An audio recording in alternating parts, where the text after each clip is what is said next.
Movie beginning లో హుడిని అనే escape artist అతని బాడీ మొత్తాన్ని ఐరన్ చైన్స్ తో లాక్ చేసుకుని ఒక ఫ్రోజన్ లేక్ లోకి జంప్ చేయడం కోసం బ్రిడ్జ్ పైకి ఎక్కి రెడీగా ఉంటాడు. అండ్ ఆ స్టెంట్ ని చూడడానికి సిటీ నలుమూలల నుంచి ఎంతో మంది జనాలు వచ్చి బ్రిడ్జ్ మొత్తం పీపుల్ తో నిండిపోయి ఉండేది. కింద ఉన్న ఆ లేక్ లో ఓన్లీ ఒక మనిషి పట్టేంత హోల్ మాత్రమే ఉన్నా గానీ హుడిని చాలా ధైర్యంగా ఆ లేక్ లోకి దూకేస్తాడు. అప్పుడు అతని బ్యాక్గ్రౌండ్ వాయిస్ లో అందరూ వాళ్ళ లైఫ్ లో ఉన్న ప్రాబ్లమ్స్ నుంచి తప్పించుకోవడానికి ట్రై చేస్తుంటే కానీ నేను వాళ్ళ మధ్య గొప్పగా బతకడానికి ఏకంగా చావు నుండి తప్పించుకుంటున్నా అనుకుని ఒక్కసారిగా ఫ్రోజన్ లేక్ లోకి జంప్ చేస్తాడు.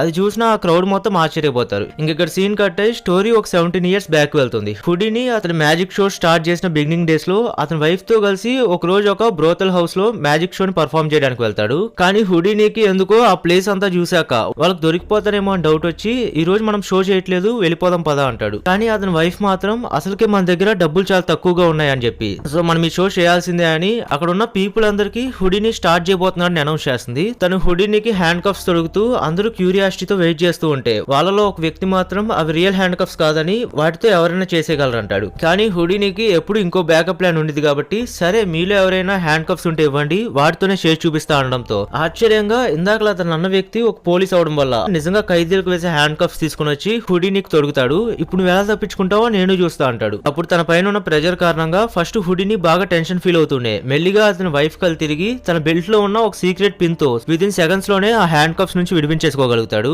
ఇంకప్పుడు హుడిని టాలెంట్ చూసి అక్కడ ఉన్న వాళ్ళంతా ఇంప్రెస్ అయిపోయి వాళ్ళతో పాటు ఆ పోలీస్ ఆఫీసర్ కూడా అవాక్ అయిపోయి క్లాప్స్ కొడతాడు. ఇంకా ఆ రోజు నుంచి హుడిని అమెరికా మొత్తం ఫేమస్ అయిపోయి ఆ కంట్రీలోనే బెస్ట్ ఎస్కేప్ ఆర్టిస్ట్ గా పేరు తెచ్చుకుంటాడు. ఇంకా అలా చాలా మ్యాజిక్ షోస్ ని పర్ఫార్మ్ చేస్తూ హ్యాండ్ కప్స్ తోనే అయిపోకుండా అవసరమైతే శరీరం మొత్తాన్ని కూడా మెటల్ చైన్స్ తో లాక్ చేసుకొని అందరి ముందర చాలా క్విక్ గా విడిపించేసుకుంటాడు. అయినా ఎందుకో సాటిస్ఫాక్షన్ రాక హుడిని ఎప్పుడు మ్యాజిక్ గురించి ఆలోచిస్తూ ఉండేసరికి దాంతో ఒక రోజు హుడిని వైఫ్ మనం ఈ మ్యాజిక్ షోస్ కాకుండా ఇంకేదైనా చేసుకుని బతకచ్చు కదా అంటుంది. కానీ హుడిని మాత్రం అందరిలా నార్మల్ లైఫ్ లీడ్ చేయడం అతనికి ఇష్టం లేదని క్లియర్ గా చెప్పేస్తాడు. ఇంకెలా చిన్న చిన్న మ్యాజిక్ షోస్ అయితే కాదు పెద్దగా ఏదైనా చేసి ప్రపంచంలోనే బెస్ట్ మెజిషియన్ గా పేరు తెచ్చుకోవాలని అనుకుంటాడు. ఆ తర్వాత స్టోరీ ఇంకా ఫ్లాష్ బ్యాక్ లోకి వెళ్లి అసలు ఇదంతా ఎక్కడ స్టార్ట్ అయింది, అసలు హుడినికి ఈ మ్యాజిక్ పైన ఇంట్రెస్ట్ ఎలా క్రియేట్ అయింది అనేది చూపించడానికి అతని చైల్డ్హుడ్ ని చూపిస్తారు. చిన్నప్పుడు తన బ్రదర్ తో కలిసి రోడ్ మీద ఒక మ్యాజిక్ షోని చూసినప్పుడు హుడిని దానికి వెంటనే అట్రాక్ట్ అయిపోతాడు. అప్పుడు వాళ్ళు చేసేది చూసి మెంటల్ ఎక్కేసి నేను కూడా ఒక ఫేమస్ మెజిషియన్ అయిపోవాలని ఫిక్స్ అయిపోతాడు. అలా మెల్లిగా చిన్న చిన్న ట్రిక్స్ నేర్చుకొని వాటిని రోడ్ మీద పర్ఫార్మ్ చేసి డబ్బులు సంపాదించేవాడు. అండ్ ఆ మనీని ఇంటికి తీసుకెళ్లి వాళ్ళ మదర్ కి చూపించి హ్యాపీ ఫీల్ అయ్యేవాడు. కానీ హుడిని ఫాదర్ కి మాత్రం తన కొడుకు అలా రోడ్ల మీద షో చేయడం నచ్చేది కాదు. ఇంకెక్కడే ఉంటే తన కళ నెరవేర్చుకోలేడని అర్థమై సో హుడిని చిన్న వయసులోనే అతని బ్రదర్ తో కలిసి వేరే ఊరు వెళ్ళిపోయి వాళ్ళకంటూ సొంతంగా ఏదైనా చేసుకుని బతకాలనుకుంటారు.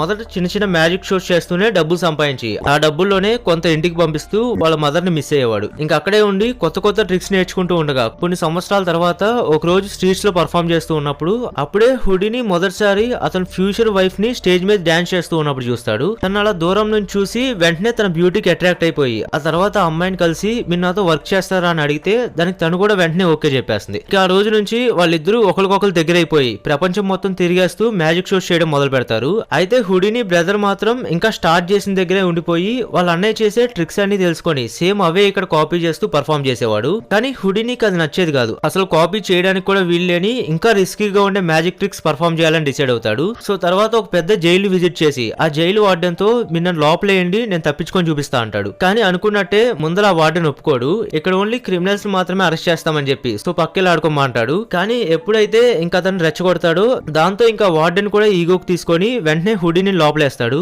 ఇంక నువ్వు వదలమన్నా కూడా వదలను ఏం చేసుకుంటావు చేసుకో అంటాడు. కానీ హుడిని దీని వల్ల ఎంత ఫేమస్ అయిపోతాడు అనేది గ్రహించలేకపోతాడు. చాలా కాన్ఫిడెంట్ గా హ్యాండ్ కప్స్ వేసి హై సెక్యూరిటీ ఉన్న చెల్లో బంధించాక వైఫ్ అక్కడ నుంచి వెళ్తూ కిస్ చేసి వెళ్తుంది. వార్డెన్ ఒకవేళ వాళ్ళ నోట్ ద్వారా ఏమన్నా అందించుకున్నారేమో అని డౌట్ వచ్చి హుడిని నోట్ లో చెక్ చేస్తాడు. కానీ ఏముండదు. ఇంక అందరూ వెళ్ళిపోయాక అతను మింగేసిన ఆ మెటల్ పిన్ ని బయటకు తెప్పించుకోవడం మొదలు పెడతాడు. ఇందాకలా అతని వైఫ్ ని కిస్ చేయడం ద్వారా అది నోట్లోకి వచ్చి ఉండిద్ది. సో దాన్ని యూజ్ చేసి ఆ ప్రిజన్ నుంచి ఎస్కేప్ అయ్యాక దీని వల్ల అనుకున్నట్టే హుడినికి విపరీతమైన పబ్లిసిటీ వచ్చి ఓవర్ నైట్ లో వార్తల్లోకి ఎక్కేస్తాడు. పబ్లిక్ కూడా ఇంకా అతన్ని గుర్తుపడడం స్టార్ట్ చేసి ఇంకా హై సెక్యూరిటీ ఉన్న ప్లేసెస్ నుంచి తప్పించుకోమని ఛాలెంజెస్ విసురుతారు. వాటిలో భాగంగానే ఇంకో రోజు ఈసారి బాడీ అంతా మెటల్ చైన్స్ తో బంధించి జైల్లో గార్డ్స్ అంతా కలిసి ఇతను చాలా హై సెక్యూరిటీ ప్రిజన్ లో ఉంచుతారు. ఇంకా ఈసారి అతని మౌత్ ని కూడా స్ట్రాప్ తో కవర్ చేస్తారు. పోయినసారి జరిగిన దానికి డౌట్ వచ్చి అయినా గానీ వాళ్ళందరినీ షాక్ కి గురి చేసే విధంగా పెట్టిన 5 నిమిషాల్లోనే హుడిని ఆ సెల్ లోంచి కూడా మాయమైపోతాడు. ఇలా అనేకమైన జైల్స్ లోంచి తప్పించుకున్న తర్వాత హుడిని అతను చిన్నప్పుడు కోరుకున్నట్టే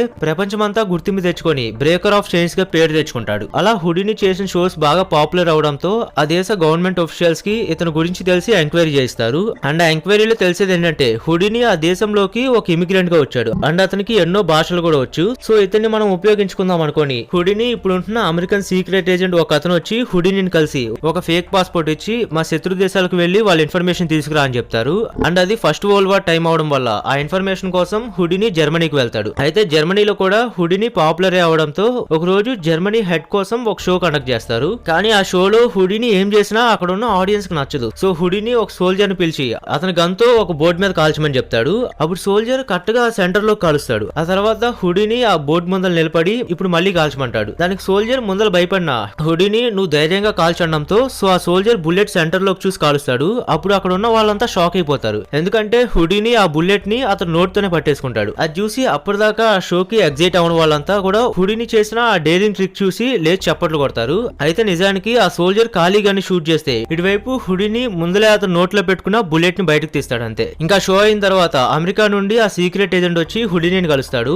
అప్పుడు హుడిని ఆ ఏజెంట్ తో ఈసారి జర్మనీ వాళ్ళు మొత్తం 5 చోట్ల యుద్ధానికి ప్లాన్ చేస్తున్నారని ఇంకా అక్కడ కలెక్ట్ చేసిన వేరే ఇన్ఫర్మేషన్ అంతా కూడా ఈ సీక్రెట్ ఏజెంట్ చెప్తాడు. అదంతా విన్న ఆ ఏజెంట్ హుడిని మెచ్చుకొని ఇంత తక్కువ టైంలో చాలా ఇన్ఫర్మేషన్ కలెక్ట్ చేసేది అండ్ నీ మిషన్ ఇక్కడ కంప్లీట్ అయిపోయే టైం వచ్చింది, నెక్స్ట్ రష్యాకు వెళ్ళడానికి రెడీగా ఉండని చెప్పి అక్కడ నుంచి వెళ్ళిపోతాడు. అదే రోజు రాత్రి హుడిని వైఫ్ నువ్వు మ్యాజిక్ కాకుండా ఇంకేదో చేస్తున్నట్టు అనిపిస్తుందని అదేంటో చెప్పమని అడుగుతుంది. దానికి హుడిని ఇప్పుడేం చెప్పలేను, టైం వచ్చినప్పుడు చెప్తాలే అంటాడు. అలా వాళ్ళిద్దరూ నెక్స్ట్ రష్యాకు వెళ్తారు. అక్కడ ఒఫిషియల్స్ కి వాళ్ళ ఫ్యామిలీ ముందర ఒక మ్యాజిక్ షో అరేంజ్ చేస్తాడు. అక్కడ హుడిని వీళ్ళకి ఏమైనా కొత్తగా చేసి చూపించాలనుకోని సో వాళ్ళ ఫ్యామిలీ మెంబర్స్ అందరితో మీ కోరికలన్నీ ఈ పేపర్స్ మీద రాసి ఇవ్వమని చెప్పి వాళ్ళ ఫ్యామిలీలో ఉన్న చిన్న పాపతో ఒక పేపర్ ని పిక్ చేసుకోమని చెప్తాడు.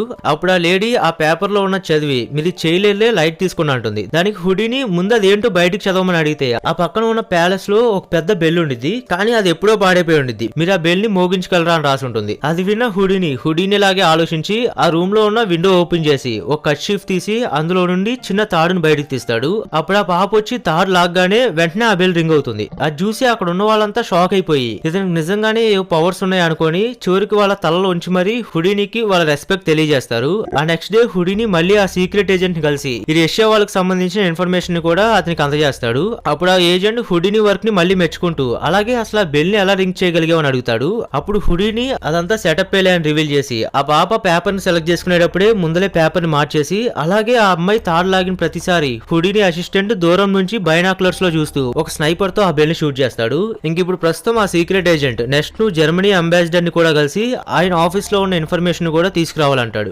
నెక్స్ట్ సీన్ లో ఇంకా హుడిని మళ్ళీ తన వైఫ్ అండ్ అసిస్టెంట్ తో కలిసి జర్మన్ అంబాసిడర్ ముందు షో చేయడానికి వెళ్తారు. అక్కడ హుడిని ఒక డూప్లికేట్ లాకర్ లో పెట్టి వాటిల్లో ఊపిరి తీసుకోకుండా 10 నిమిషాలు మాత్రమే ఉండగలరు, ఆ తర్వాత ఉండలేరు. ఇంకా అలాంటి లాకర్ లో హుడిని లాక్ చేశాక అందరూ అతను బతుకుతాడా లేదా అని క్యూరియస్ గా వెయిట్ చేస్తూ ఉంటే కానీ నిజానికి హుడిని అసలు సేఫ్ లోంచి ఎప్పుడో బయటకు వచ్చేసి ఆ అంబాసిడర్ ఆఫీస్ లోకి వెళ్తాడు. అక్కడ ఏమైనా ఇంపార్టెంట్ పేపర్స్ దొరుకుతాయేమోనని వెతుకుతూ ఉంటే కానీ ఈ లోపలే ఆ అంబాసిడర్ ఒక అమ్మాయితో రొమాన్స్ చేస్తూ అక్కడికి వచ్చేస్తాడు. సో దాంతో హుడిని అక్కడ ఉన్న రియల్ లాకర్ లో దాంకోవాల్సి వస్తుంది. ఇంకా దరిద్రం ఏంటంటే ఆ అంబాసిడర్ ఆ లాకర్ తెరిచి ఉండడం గమనించి వెళ్లి దాన్ని పర్ఫెక్ట్ గా లాక్ చేస్తాడు. దాంతో హుడిని లైఫ్ లో ఫస్ట్ టైం ఇలా రియల్ లాకర్ లో స్టక్ అయిపోతాడు. ఫస్ట్ కొంచెం పానిక్ అయినా కానీ మనసులో నువ్వు ఒక ఫేమస్ ఎస్కేప్ ఆర్టిస్ట్ వి, నువ్వు తలుచుకుంటే ఏదో ఒకటి చేసి ఇక్కడ నుంచి తప్పించుకోగలవని తనకు తన ధైర్యం చెప్పుకొని అంబాసిడర్ లాక్ చేసినప్పుడు వచ్చిన సౌండ్స్ ని గుర్తు తెచ్చుకొని ఆ ప్యాటర్న్ ని ఫాలో అవుతూ మెటల్ పిన్ తిప్పుతూ ఇంకా కొన్ని నిమిషాలు ఉందనంగా ఆ లాకర్ ను ఓపెన్ చేసుకుని బయటకు వచ్చేస్తాడు. ఇంకో పక్క స్టేజ్ మీద ట్రిక్ చేస్తా అని లాకర్ లోకి వెళ్లి హాఫ్ అన్ అవర్ అవుతుంది కానీ ఇంకా బయటికి రాలేదని ఆడియన్స్ కంగారు అయిపోతూ ఉంటే హుడిని వైఫ్ వాళ్ళ అసిస్టెంట్ తో ఇంకా మనం లాకర్ ఓపెన్ చేసేయాలంటుంది. సో ఆ లాకర్ ఓపెన్ చేసి చూస్తే అప్పుడు ఆ లాకర్ నిండా రోజెస్ ఉంటాయి. వాటితో ఒక కవర్ ఉండి అందులో మన యానివర్సరీ గిఫ్ట్ అని అతని వైఫ్ కి రాసిన లెటర్ ఉంటుంది. ఇటువైపు హుడిని ఆ సీక్రెట్ ఏజెంట్ మీట్ అయ్యి ఆ లాకర్ లో ఉన్న డాక్యుమెంట్స్ అన్ని అతనికి అందజేయగానే తిరిగి ఆ ఆడియన్స్ లో ప్రత్యక్షం అవుతాడు. సరిగ్గా అతని వైఫ్ ఆ లెటర్ చదవడం పూర్తవగానే స్టేజ్ మీదకి వచ్చి నిలబడతాడు. ఇన్నేళ్లుగా అతని భరిస్తున్నందుకు థ్యాంక్స్ చెప్తాడు. కానీ హుడిని వైఫ్ మాత్రం నీకు మ్యాజిక్ పిచ్చి బాగా ముదిరిపోయిందని తిడుతూ ఇందాకలా అంతసేపు మాయమై తన టెన్షన్ పెట్టినందుకు కోపడుతుంది. దాంతో హుడిని నైట్ మొత్తం డిప్రెషన్ లోకి వెళ్ళిపోయి ఇందాక లాకర్ లో ఉన్న ఎక్స్పీరియన్స్ ని గుర్తు చేసుకుంటూ బాత్రూమ్ లోనే పడుకుని పోతాడు. ఒక రోజు హుడిని అండ్ అతని అసిస్టెంట్ ఒక మూవీకి వెళ్తారు అండ్ అది ఒక చార్లీ చాప్లిన్ మూవీ. అక్కడ ఉన్న ఆడియన్స్ అంతా చార్లీ చాప్లిన్ చేసే కామెడీకి బాగా కనెక్ట్ అయిపోతూ ఉంటే కానీ హుడినికి మాత్రం కోపం వచ్చేస్తుంది. ఎందుకంటే హుడిని లైఫ్ ని రిస్క్ చేసి మరి మ్యాజిక్ ట్రిక్స్ చేసి ఫేమస్ అవుతూ ఉంటే ఈ చాప్లిన్ గాడు మాత్రం చిన్న కామెడీ చేసి ఫేమస్ అయిపోతున్నాడని మైండ్ లో జలస్ ఫీల్ అవుతూ ఉంటాడు. అప్పుడు అతని అసిస్టెంట్ కూడా నీకు చార్లీ కాంపిటీషన్ అవ్వచ్చు అని చెప్తాడు. ఇంక ఇంటికి వచ్చాక మళ్ళీ అతని వైఫ్ అప్సెట్ గానే ఉంటుంది. నువ్వు ఇలా లైఫ్ ని రిస్క్ లో పెట్టుకోవద్దని అంటూ ఉంటే కానీ హుడిని మాత్రం అలా ఆడియన్స్ ని టెన్షన్ లో పెట్టడం నాకు ఇష్టమని చెప్తాడు. ఉంటాడు. పైగా అప్పుడే అక్కడ ఉన్న ఒక ఐస్ క్యూబ్స్ ఉన్న గ్లాస్ ని చూసి అతనికి ఇంకేదో ఐడియా వస్తుంది. అతని అసిస్టెంట్ ని ఐస్ క్యూబ్స్ బకెట్స్ తీసుకురామని చెప్పి హుడీని ఐస్ క్యూబ్స్ లో పడుకొని నెక్స్ట్ టెంట్ కోసం ప్రాక్టీస్ చేస్తూ ఉంటాడు. కొన్ని రోజుల తర్వాత హుడీని బ్రిడ్జ్ ఎడ్జ్ లో నిలబడి మూవీ స్టార్టింగ్ లో చూపించినట్టు బాడీ మొత్తం చైన్స్ తో కట్టేసుకొని ఆ ఫ్రీజ్ అయిన లేక్ లోకి జంప్ చేయడానికి రెడీగా ఉంటాడు. తీరా జంప్ చేశాక హుడీని వైఫ్ అక్కడికి వచ్చి కంగారు పడుతూ ఉంటే కానీ హుడీని అంత గడ్డగట్టించే నీళ్ళలో కూడా ఎలాగోలా అతని చైన్స్ ని వెంటనే విడిపించేసుకోగలుగుతాడు. ఇంకేముంది తిరిగి బయటకు వచ్చేస్తాడు అనుకునే లోపు హుడీనికి ఆ బయటకు వచ్చే దారి కనపడక వాటర్ లో చాలా సేపు స్ట్రగుల్ అవుతూ ఆల్మోస్ట్ ఇంకా అతని లైఫ్ మీద హోప్స్ వదిలేసుకున్న సమయంలో ఇంతలో అతని మదర్ అతనితోనే ఉన్నట్టు ఇమాజిన్ చేసుకుంటూ ఆ ఇమాజినేషనే హుడీనికి అక్కడ నుంచి బయటపడడానికి దారి చూపిస్తుంది. ఆ తర్వాత ఇంకా డేంజరస్ ట్రిక్స్ చేస్తాడు. కానీ అలా లైఫ్ ని రిస్క్ చేసి ఫేమస్ అవడం కోసం ట్రిక్స్ చేసిన ప్రతిసారి అతని వైఫ్ అలాంటి ట్రిక్స్ చేయొద్దని తిడుతూ ఉండిద్ది. మళ్ళా ఒక రోజు ఇద్దరికి పెద్ద గొడవ అవుతుంది. ఫస్ట్ హుడీని కోపం వచ్చి రూమ్ లోంచి బయటకు వెళ్ళిపోతాడు. కానీ మళ్ళీ వెనక్కి వచ్చి సారీ చెప్పి ఇంక మీద నువ్వు చెప్పినట్టే సేఫ్ గా ఉండేవి మాత్రమే చేస్తాలే అంటాడు. ఇంక తర్వాత హుడీని అతని లైఫ్ ని రిస్క్ చేయకుండా జంతువుల్ని మాయం చేయడం లాంటి మ్యాజిక్ ట్రిక్స్ చేస్తాడు. ఆల్రెడీ ఫేమస్ అయిపోయి ఉంటాడు కాబట్టి ఇంకా హుడీని ఏం చేసినా ఆడియన్స్ కి నచ్చుతుంది. ఇంకా అలా అతని భార్యకి నచ్చే మ్యాజిక్ ట్రిక్స్ చేస్తూ లైఫ్ సాఫీగా సాగిపోతుంది అనుకున్న సమయంలో ఒక రోజు హుడీనికి అతని తమ్ముడి దగ్గర నుండి లెటర్ వస్తుంది.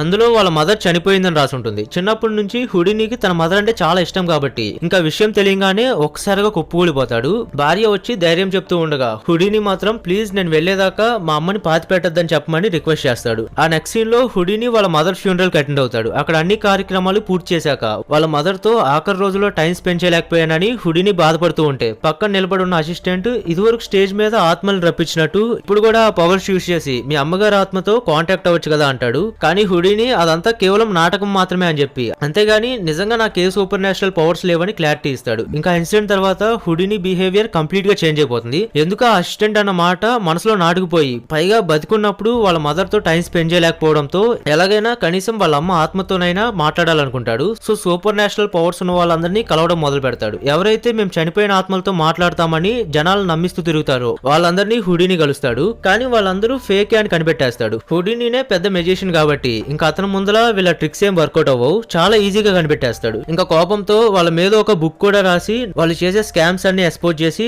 1925 లోనే దాన్ని పబ్లిష్ చేస్తాడు. అయితే ఒక రోజు హుడీని షెర్లాక్ హోమ్ రైటర్ నాను అతని భార్య డాలీని కలుస్తాడు. ఆ డాలీ నేను నిన్ను మీ అమ్మ చేత మాట్లాడిస్తానని ప్రామిస్ చేసి వచ్చి నాతో ఒక సిట్టింగ్ లో కూర్చోమని అంటుంది. యాక్చువల్ గా ఈ డాలీ స్పిరిట్స్ తో మాట్లాడడంలో దిట్ట. తనకు చాలా సూపర్ నేషనల్ పవర్స్ ఉన్నట్టు ఎంతో మంది పబ్లిక్ ని నమ్మిస్తూ అండ్ ఈవిడికి సపరేట్ ఫ్యాన్ ఫాలోయింగ్ కూడా ఉండిద్ది. సరిగ్గా అప్పుడే అక్కడికి ఒక సోల్ చెప్పే ఆమె వస్తే హుడీని అతను ఫ్యూచర్ చెప్పమని అడిగినప్పుడు ఆమె ఆ చేయి చూసి నువ్వు త్వరలోనే చనిపోబోతున్నావు అని అంటుంది.